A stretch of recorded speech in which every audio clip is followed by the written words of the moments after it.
growing up without your father being there, like, you have all these ugly emotions. Even though they didn't abandon you, like, you feel like they did. Like, you feel like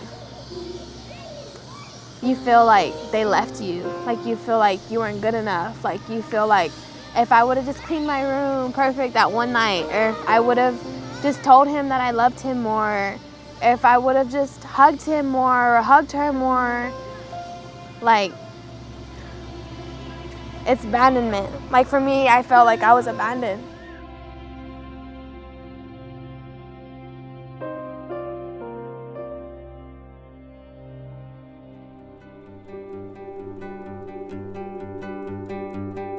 Children of prisoners are a hidden population. There is no institution or agency that systematically asks the question about whether a child is affected by parental incarceration. And there is also, because of the stigma, reluctance to share that information.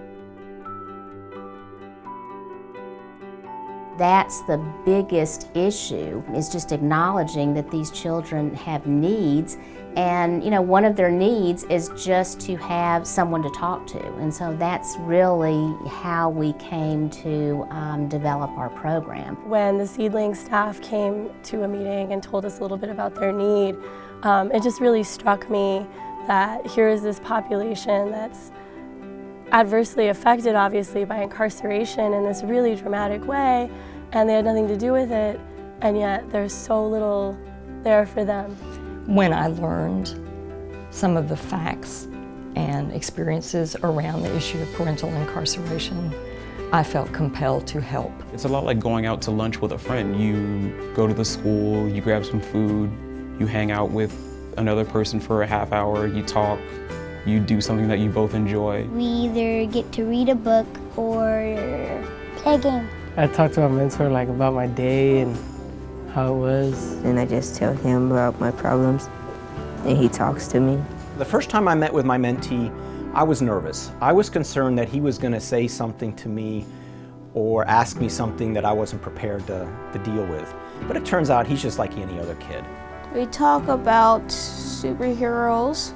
We also talked about how the weekend was going. We talked about how I am feeling so far with everything that's going on lately.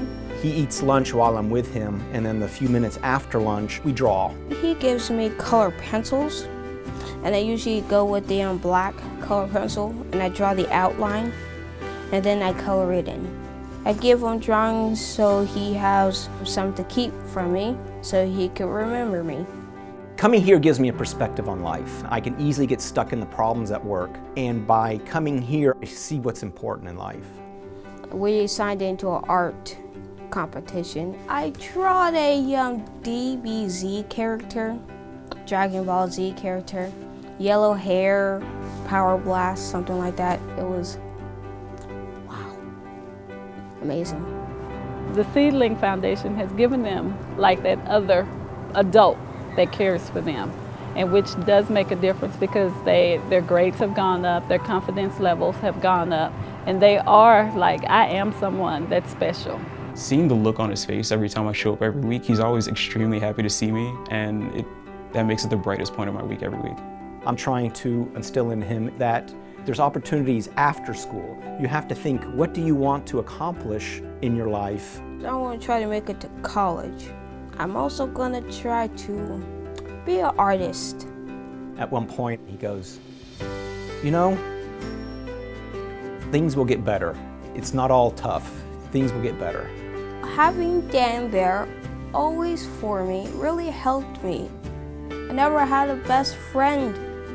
I could really talk to him. There's something about walking out of a busy office where you're slammed with stress and responsibilities, and you walk through the front doors of a schoolhouse, and every week, this child just, her face lights up and she runs down the hall and jumps into your arms. I love being able to impact the lives of young people, and I find it very easy and natural to talk with them and spend time with them. So it hasn't really been hard at all for me. It's been just a joy. The hardest thing is, leaving. I never really had any kind of role model growing up. Being able to do that for someone else, to be that person that I never had, is hugely important for me. It really does change you. It makes you more lighter about things and more happier. So you won't always have to think about bad thoughts. He always helps me with stuff I really need help with. Tells me to focus in class, do my work, and accomplish what I want to accomplish. I sometimes miss my family members, and he makes me feel like I'm at home. He's part of family, somebody that I could really care about. I listen to him too.